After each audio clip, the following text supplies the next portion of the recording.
म से मध्य प्रदेश। मध्य प्रदेश का चुनाव आने वाला है। म से क्या? म से मणिपुर नहीं बोलना? ओके। म से मेनोपॉज। मेनोपॉज बोल सकते हैं। मेन ओ पॉज। मेनो आदमियों, पॉज रुक जाओ, थम जाओ। नहीं नहीं, मेनोपॉज का मेन से कोई लेना देना नहीं है।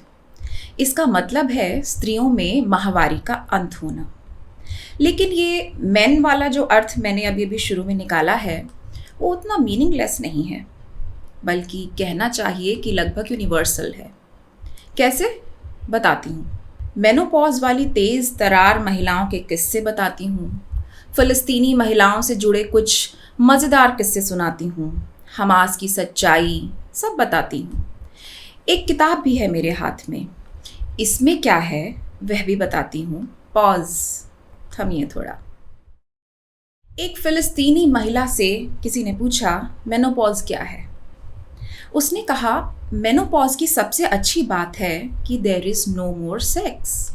कितनी राहत है, ये संपूर्ण आज़ादी है। कितना अच्छा लगता है कि अब मर्दों की परवाह नहीं करनी। You don't have to look nice, you don't have to diet, you don't want to look elegant, ताकि आप comfortably ड्रेस कर सकें। सबसे ज़रूरी बात यह है कि आपको ये एहसास होता है कि महिला दोस्त होना कितना अच्छा है, फीमेल फ्रेंड्स होना कितना अच्छा है। I love them all, they all are my support and true asset in life। एक और फ़लस्तीनी लेखिका लिखती हैं, यारा जैसी एक सेक्सी महिला इस बात पर जोर दे कि उसे मेनोपॉजल मान लिया जाए, ये सिर्फ फ़लस्तीन में हो सकता है। Only in Palestine would a sexy woman like Yara insist that she was menopausal। Menopause 40 पार की उम्र, 45 से 55 के बीच परिपक्व हो जाने की उम्र, तमाम उतार चढ़ाव देख लेने के बाद की उम्र, सबकी अपेक्षाएं पूरी करते करते, सबकी मर्जी से चलते चलते आखिर में अकेले रह जाने की उम्र, मेनोपॉज। माहवारी के ख़त्म हो जाने की उम्र। कुछ साल पहले ये मज़ेदार किताब मेरे हाथ लगी थी, मेनोपॉजल पैलेस्टाइन। पहले मुझे हंसी आई, पैलेस्टाइन कैसे माहवारी के ख़त्म होने की स्टेज में जा सकता है? क्या वह औरत है? क्या उसे मासिक स्राव होता है? क्या पैदा करता होगा तब पैलेस्टाइन? किताब खुली तो पता लगा G8 के बारे में। G20 तो आपने बहुत सुन लिया, कोने कोने पर छपा था। हर बस, हर ऑटो, पत्ता, मिट्टी, ईंट, कंकर, जहाँ जहाँ जगह मिली G20 लिखवा दिया गया। बस कसर ये रह गई थी कि आपके एक गाल पर उसे छाप दिया जाता और तब आप दूसरा गाल बड़े प्यार से आगे कर देते कि लीजिए यहाँ भी छाप लीजिए। खैर, कुछ फ़लस्तीनी महिलाओं ने एक प्राइवेट ग्रुप बनाया था, क्राइम। इस क्राइम का फुल फॉर्म था committee of Ramallah independent menopausal enterprise. इस ग्रुप की 8 महिला सदस्य थीं।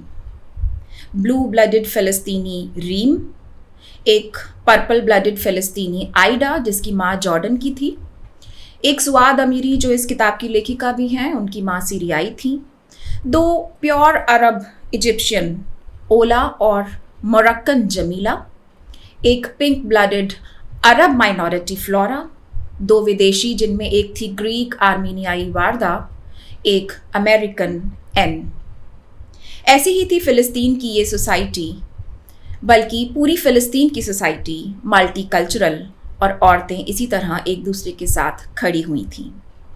यही बताती चलूँ कि जनवरी 1988 को इज़राइल में एक समूह बना था औरतों का युद्ध के खिलाफ, जिन्होंने एक प्लेकार्ड लेके मार्च किया था। उस प्लेकार्ड पे लिखा था स्टॉप द ऑक्यूपेशन, यानी फ़लस्तीनी ज़मीन का कब्ज़ा रोको।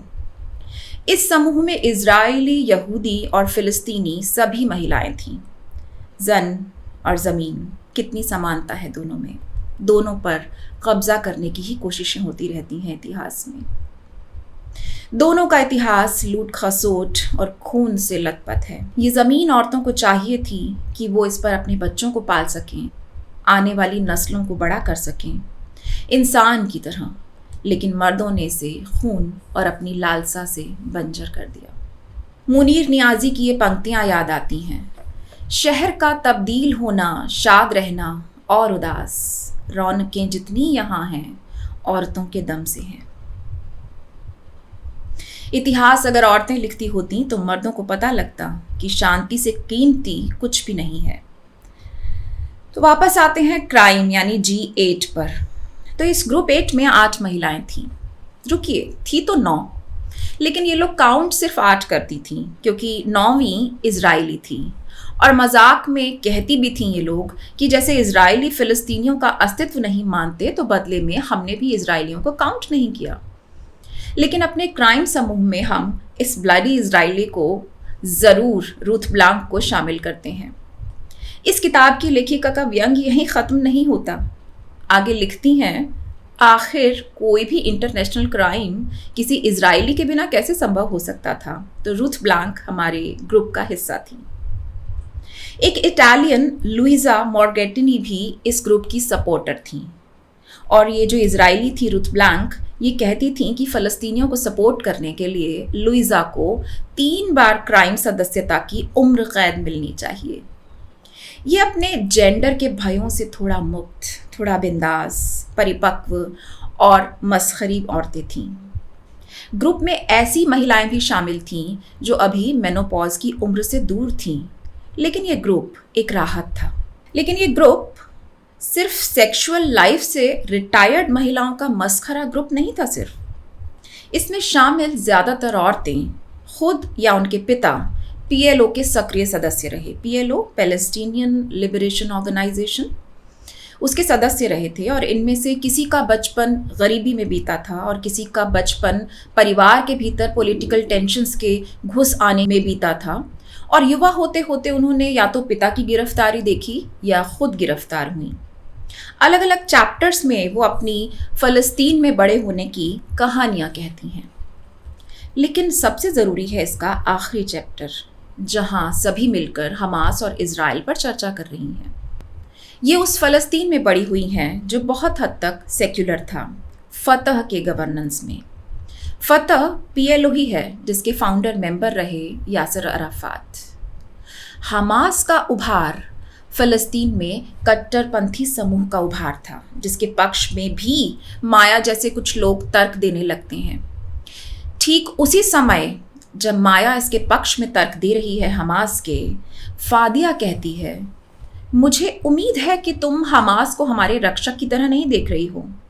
हमास हमें 1973 की फ़लस्तीन मुक्ति संगठन की बहसों की ओर ही ले जाएगा। सिर्फ एक स्टेट हो या 2 स्टेट हो, आर्म्ड स्ट्रगल हो या नो आर्म्ड स्ट्रगल हो, हिंसा हो या अहिंसा, इज़राइल को मान्यता दी जाए या मान्यता नहीं दी जाए, और यही सब मान भी जाओ, हम ये सब कुछ देख चुके हैं और हम नहीं चाहते कि हमास इस इतिहास को दोहराए और हम फिर से 30 साल खो दें और उसके बाद हम खुद को फिर से वही पाएं जहां हम आज हैं। असल में कुछ लोग समझ रहे थे कि हमास को मजबूत करना मतलब फंडामेंटलिस्ट्स को मजबूत करना, लेकिन फतह के खिलाफ वही तर्क आ रहे थे जो किसी भी देश में दक्षिणपंथी ताकतों से अभिभूत होकर ज़्यादातर लिबरल लोग देने लगते हैं। जैसे अभी तक क्या किया था, करप्शन के लिए क्या किया है, औरतों के लिए क्या किया है, इजरायली प्रोडक्ट्स को क्यों बैन नहीं किया, ये ढीले ढाले लोग हैं, वेश्या की तरह रात में काम करते हैं, दिन में आराम करते हैं, हमारा ग्रास रूट्स पर काम करने वाला संगठन है, और वगैरह वगैरह। और अंत में फिर वही तर्क, आप जानते होंगे इसे, कि 40 साल फतह ने राज किया है, PLO ने राज किया है, now it's time for a change, change is good for all. कुछ जानी पहचानी सी बातें लग रही हैं ना, 70 साल में देश में कुछ नहीं हुआ, ब्ला ब्ला ब्ला। ऐसे ही ब्रेन वॉश्ड लोगों की वजह से ऐसे संघ और संगठन मजबूत होते हैं। उस समय समझदारों की कोई नहीं सुनता, उन्हें किताबी, वामपंथी और न जाने क्या क्या कहा जाता है। आगे वो कहती है, चलो मान लेते हैं फतह ने कुछ नहीं किया, लेकिन फतह एक सेक्युलर मूवमेंट था। जो मुझे डराता है असल में वो है हमास का सोशल एजेंडा। वह जानती है कि फ़लस्तीन के लिए राजनीतिक रूप से इज़राइल अपने स्टैंड से टस से मस नहीं होगा। लेकिन जो सोशल फैब्रिक चेंज करने की कोशिश हमास कर रहा है वो हमारे लिए बहुत दिक्कत पैदा करने वाला है। न इज़राइल का कुछ जाएगा न हमास का कुछ जाएगा। It is we women who will end up paying heavy prices. मुझे यहाँ ईरान का हिजाब आंदोलन भी याद आता है। ईरान की इस्लामिक क्रांति ने यही तो किया था। 1936 में जब रज़ा पहलवी ने कहा कि अब से औरतें बुर्का नहीं पहनेंगी, ईरान की महिलाएं यूरोपीय महिलाओं की तरह दिख रही थीं। पुरानी तस्वीरें देखेंगे तो आपको वैसी ही दिखाई देंगी, आज़ाद, स्वतंत्र, अपने मन के कपड़े, अपने मन की जगहों पे घूमते फिरते हुए। जब तक ख़ुमैनी नहीं आता, ईरान की महिलाएं बहुत से अधिकारों को एंजॉय कर रही थीं। लेकिन फिर हुई इस्लामिक क्रांति, और जैसे एक दिन पहलवी टीचर ट्रेनिंग स्कूल में गया था अपने परिवार की महिलाओं और लड़कियों को आधुनिक परिधानों में साथ लेकर, और अचानक ये घोषणा कर दी थी कि अब से बुर्का नहीं चलेगा, ऐसे ही एक दिन ख़ुमैनी ने घोषणा कर दी कि बिना हिजाब कोई बाहर नहीं निकलेगी। ईरानी पत्रकार हाले आसफांदियारी ने अपनी एक किताब reconstructed lives women and Iran's Islamic revolution में इसकी ऐतिहासिक पृष्ठभूमि बताई है। ये एक मज़ेदार किस्सा है, सुनिए।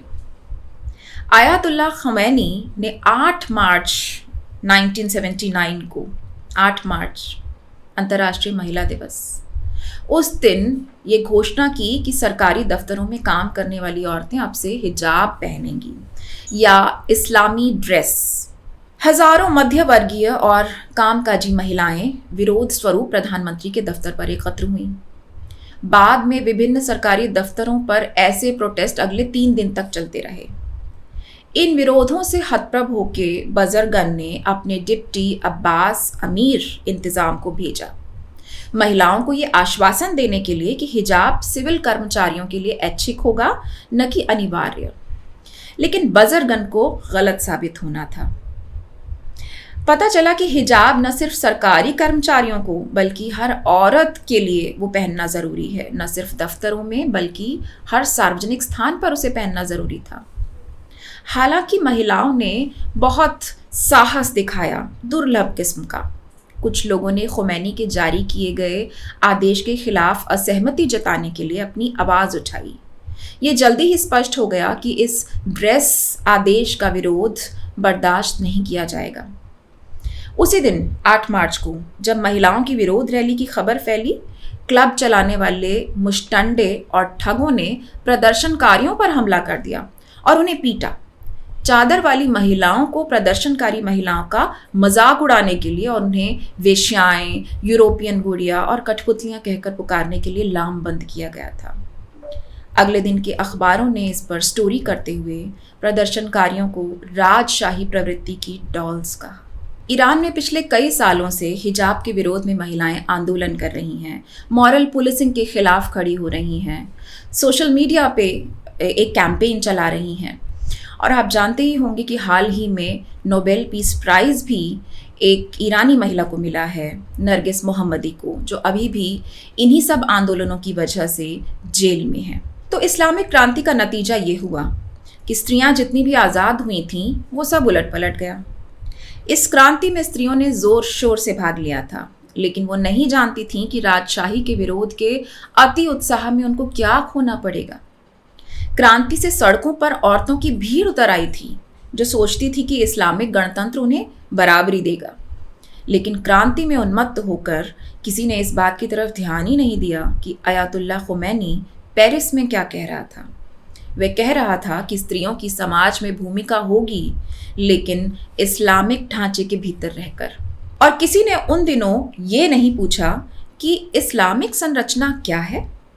धर्म के आधार पर बनने वाले राष्ट्र स्त्रियों के लिए हमेशा दमनकारी होते हैं। जहाँ भी कट्टरपंथ मजबूत होता है वहाँ सबसे ज़्यादा दुर्गति महिलाओं की होती है। एथनिक क्लींजिंग के एक हथियार के रूप में रेप होते हैं, औरतों के साथ बर्बरता की जाती है।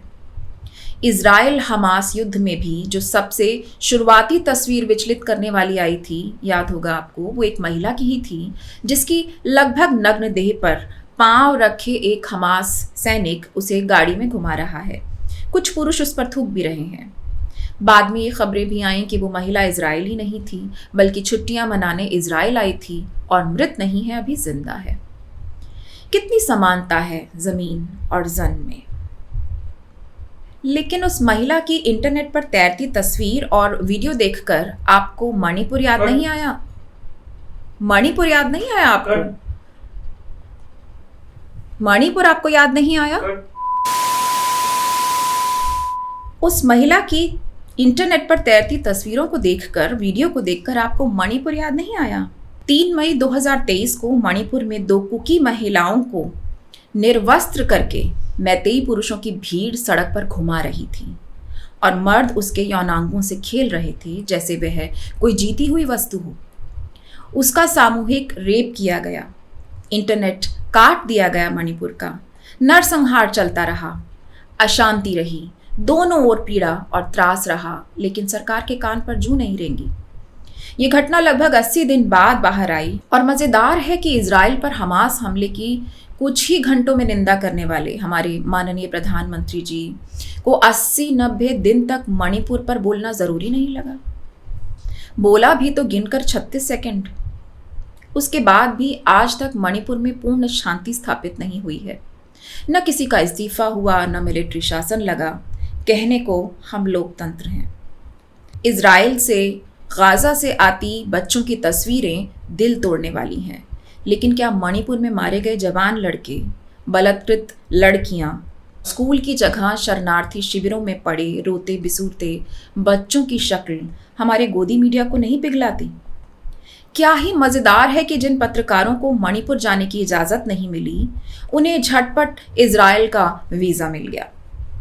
गोलाबारी के बीच वे पराई ज़मीन पर रिपोर्टिंग कर रहे हैं, लेकिन अपने ही देश के एक जलते हुए हिस्से के बारे में उन्हें 80 दिन तक ये भनक नहीं लगी कि जातीय हिंसा वहाँ विकराल रूप ले चुकी है।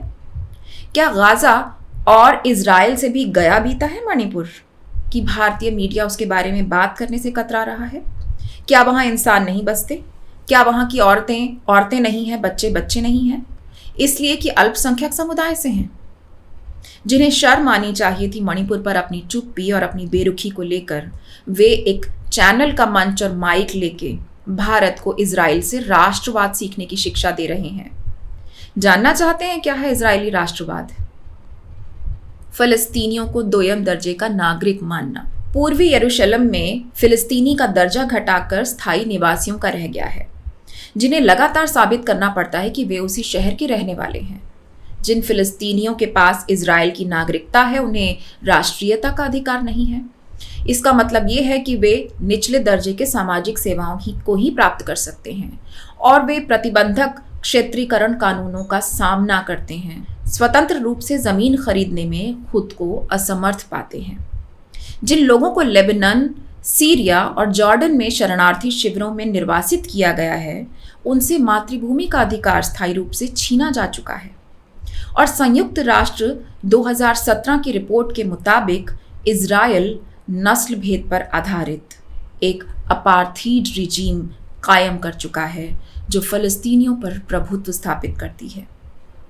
फ़लस्तीनियों को अपमानित करने वाले कानून समय समय पर जारी किए जाते हैं ताकि जीवन को इतना अभिशप्त कर दिया जाए कि वे अपना वतन छोड़ने को मजबूर होते रहें। यही है वह राष्ट्रवाद जिसे यह आदमी भारत को सीखने की सलाह दे रहा है। क्या यही सुलूक चाहता है गोदी मीडिया भी भारत के अल्पसंख्यक समुदायों के साथ, कि उन्हें बार बार अपनी नागरिकता साबित करनी पड़े? अगर वे भारत में रहना चाहते हैं तो अपमानित होते रहें, दूसरे दर्जे के नागरिक रहें, जैसे ब्रिटिश राज में हिंदुस्तानी के साथ होता था, dogs and Indians are not allowed. जैसे यहूदी हिटलर का नरसंहार और आतंक से डर कर भागे इजराइल और फिर यहाँ के अरबों के साथ ही वैसा किया जैसा उनके साथ हुआ था, ऐसे ही क्या भारत अपने इतिहास से यही सबक लेगा कि ब्रिटिशर्स द्वारा दोयम दर्जे का नागरिक बनाए जाने के बाद यही सुलूक अपने बाकी देशवासियों के साथ करे ताकि वे हार कर बेआस होकर देश छोड़ दें? इसलिए कहा जाता है क्या बार बार पाकिस्तान चले जाओ, क्योंकि असल में आप यही चाहते हो, इजराइल की तरह ज़मीन पर अपना पूरा कब्जा। मारो काटो, ख़त्म कर दो, बम से उड़ा दो, ऐसी आवाज़ें हर तीसरे दिन सुनाई देना शुरू हो जाती हैं। ये अपने देश को संभाल नहीं पा रहे, लेकिन इन्हें इज़राइल के पक्ष में जाकर युद्ध करना है। जाओ भाई, बाकी सब संघियों को भी भेज दो बॉर्डर पर। व्हाट्सएप वीर क्या सच में वीर हैं, ये साबित हो जाएगा। असल में इन्हें सच में नहीं पता कि युद्ध क्या है, युद्ध की त्रासदी क्या है।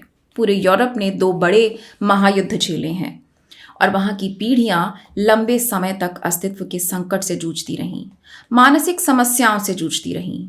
युद्ध बर्बादी लाता है, लेकिन इन्हें उस बर्बादी का शायद अंदेशा नहीं है। ये लोग जो युद्ध की ध्वनि सुनते ही गिद्ध की भांति इकट्ठे होने लगते हैं, इनके लिए सिर्फ यही कहा जा सकता है कि हे भगवान, इन्हें माफ मत करना, इन्हें जानना चाहिए था कि युद्ध क्या है। एक फ़लस्तीनी कवयित्री इब्तिसाम बरकत की एक कविता से मैं अपनी बात ख़त्म करती हूँ। ये कविता है पेंसिल। पत्थर से बनी ये मस्जिद एक पेंसिल की तरह खड़ी हुई है, यूकलिप्टस के दरख्तों से भी ऊंची, हमारे गांव के ठीक बीचों बीच। मस्जिद की मीनार गाती है आकाश के कानों में, जब तक कि लोग उत्तर नहीं देते। हम नंगे पैर प्रार्थना के लिए पंक्तिबद्ध शामिल होते हैं। हम गुजारिश करते हैं कि आप मिटा दें तमाम युद्ध, मिटा दें। हम गुजारिश करते हैं कि आप मिटा दें तमाम डर, मिटा दें, मिटा दें। हमारे मस्तक झुके हुए हैं धरती की तरफ। रोज़ एक ही कागज़ हम लिखते और दोहराते हैं, हर आदमी के जीवन में सुकून हो।